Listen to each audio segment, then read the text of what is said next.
Another day, another food ang i-review ni Syra. So, ito. What's that? This.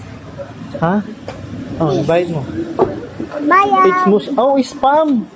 Spam. That's spam. Spam. Kaya gumanyan to? Hindi po, may nagsusupply lang po siya. Oh, okay. Binabagsak lang. Ano pa naman to si Syra? Food vlogger to eh. Nagre-review ng mga food to eh. Di ba? Sana mag-review niya, Nag-ano yan, nire-rate niya yan eh. I-upload niyo po sa Ratings para makita po naman. Yan. Dito kayo bibili. Ang pangalan niyo tayo? Raquel po. Raquel. Dito rin po yung bahay ko. Tapat ng NCLC. What's Raquel? Her name. Open mo na, bilis ba eh. It's like that. What? That's almost like sushi kasi diba? Sige, taste na. Inuna mo pa talaga yung seaweeds ah. Hala! Sarap. Ha? Sarap. Sarap? Really? We.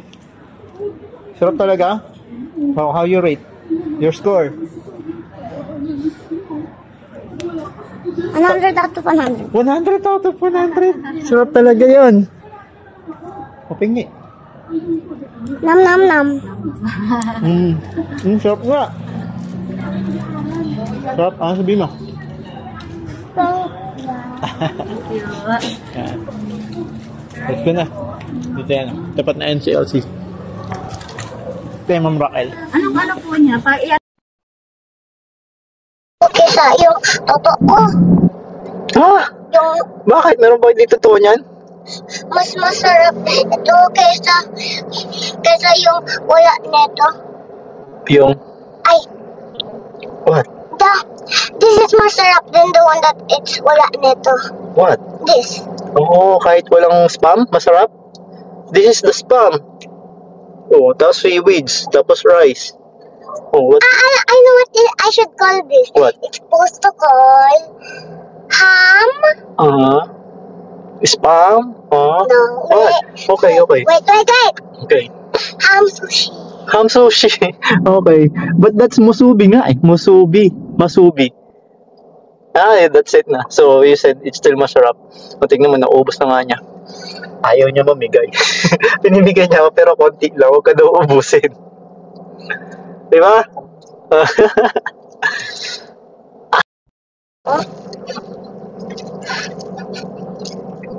Sarap na sarap ka talaga. Mauubos mo na nga. Kanin na lang yan, oh. May seaweeds pa. Sarap na. Tomorrow ulit? Forever. Every day? Huh? Hanggang high school na ako. What? Okay.